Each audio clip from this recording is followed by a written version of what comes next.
Hello and welcome to the weekend edition of E-Prime. I am Daedran. It is New Music Friday and we're starting off, of course, with Spice as she has topped the iTunes Reggae album chart with her new project, Emancipated. The newly crowned Queen of Dancehall shared the news with her besties on Instagram on being number one on the UK charts, the US charts, the Reggae iTunes charts. She later on updated her fans that the album was number 9 on Amazon chart for bestseller album on all genres. Emancipated has no collaborations as Spice, a newly independent artist, is in full celebratory mode. The Spice official entertainment production album features her instant viral sensation, Tape Measure. Now, DJ Khaled today also released his star-studded album, God Did.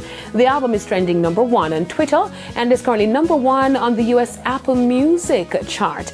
Khaled's 13th studio album sees an impressive list of features from Jay-Z, Drake, Kanye West, Eminem, Travis Scott, among others.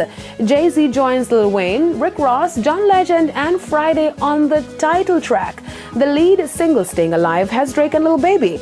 Then Drake returns on No Secret, while Future and SZA comes in on Beautiful, and the late Juice WRLD is on Juice WRLD Did. Now for Jamaicans, track number 14, These Streets Know My Name. That's the song we're going straight to. It features reggae and dancehall acts Skilly Bang plus Butcher Bantan, Capitan, Bounty Killer, and Sizzler. These streets knows my name.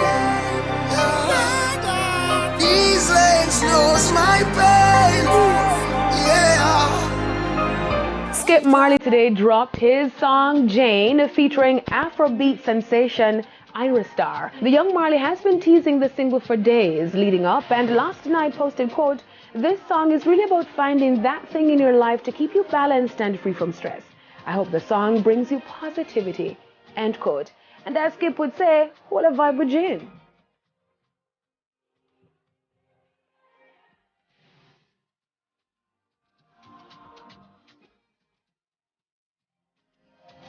Skip took the time to reveal to fans that he had collaborated with a breakout Nigerian singer. Ira Star in 2021 was ranked number 2 on Billboard's Next Big Sound. She later that year released her first full-length studio album 19 and Dangerous, from which her lead single Bloody Samaritan peaked number 1 on the top 50 chart, making it the first solo song by a female artist to reach the number 1 position. Now, Skip himself has been making waves on the international scene and has so far received 2 Grammy nominations and an MTV Video Music Award nomination. Now, St. Vincent and Patricia Chin Family Foundation yesterday donated scholarships valued at US $3,000 to attend the School of Music at the Alpha Institute. Patricia Miss Pat Chin of the foundation and co-founder of VP Records, who is currently in the island, made the presentation at Alpha Institute in Kingston. Miss Pat is also scheduled to have her book signing this evening at the Institute of Caribbean Studies at UWI Mona. That's it for your weekend edition of E-Prime. I'm Daedran. Enjoy the last of summer.